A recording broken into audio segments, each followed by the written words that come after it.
towers collapsed, he said there went 300 firefighters, which was a big number. I mean, that's something, how do you wrap your mind around it? I looked and all I saw was these lifeless blue eyes. We had a 9-year-old girl who hung herself. Either I'm going to run out of air and asphyxiate and die, or I'm going to burn.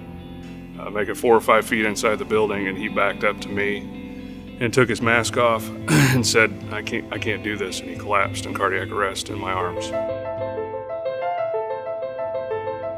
My name is Dr. Christy McInnes, and I'm the Clinical Director for the Illinois Firefighter Peer Support Team. The essence of ILFFPS is we understand that what firefighters sometimes see in a day, civilians don't see in a lifetime, and that's why we want them to reach out to their peers and ask for help and know that their peers are going through the same things. What can be traumatic to one person might not be to another, but more specifically in the fire service, it could be witnessing a child's death. It could be them experiencing a situation where they thought they were going to die in a fire or a dangerous situation. My captain had re-emerged into the fire, put himself in harm's way, found me, grabbed me, literally and figuratively snapped me back into reality and led me out of the house. And I just eluded and escaped death. I should have been the happiest, the luckiest person alive, and I wasn't. I was terrified. And the other thing that bothered me too was, why did I freeze?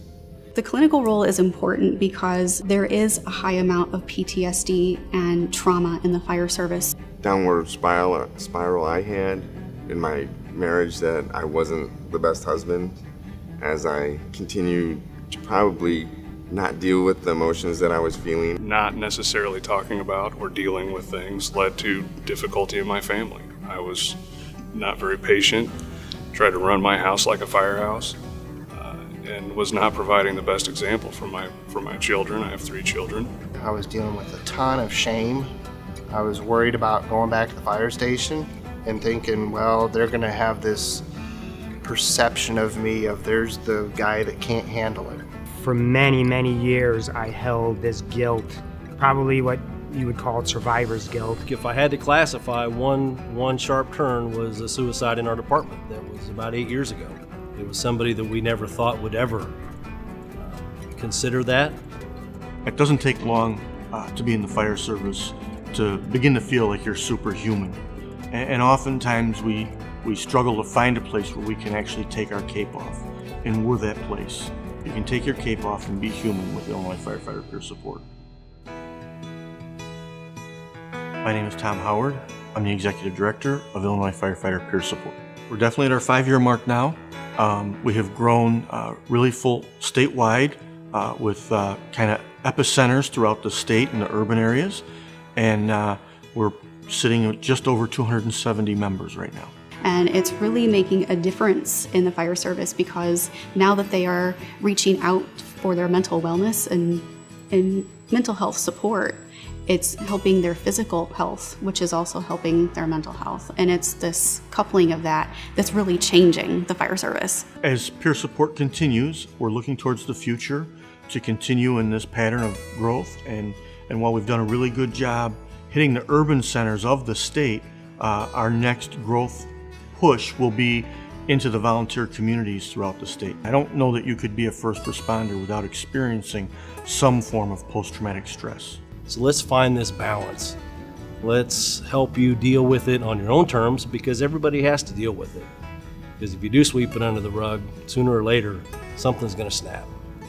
My mom's suicide is something that I carry around with me every day. If I could be there for somebody else to help them get through something like that, then I feel like we're doing our jobs. We spend our lives taking care of other people, and it's our duty to take care of each other. And I feel like this is a great opportunity for all of us to start doing that. I think with firemen, we're afraid to get emotional. It's okay. You know, just having that conversation, being able to say, dump everything out to somebody who does your job. And that guy sitting on the other side will say, I get it. You know, it's normal. What you're going through is not anything new necessarily. And what you've done to get to this point is very strong and courageous to stand up and say, I need help. How can a simple conversation save a life is actually a lot simpler than it sounds. At our deepest being, what everybody craves is connectivity with another human.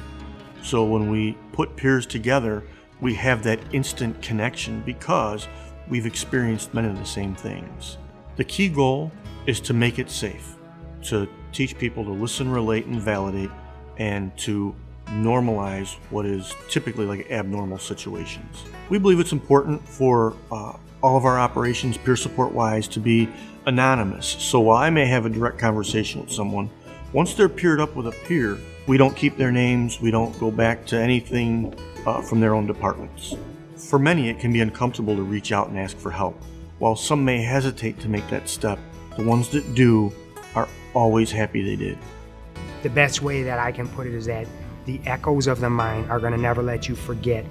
But in the face of adversity, you always have to have the courage to take the high road.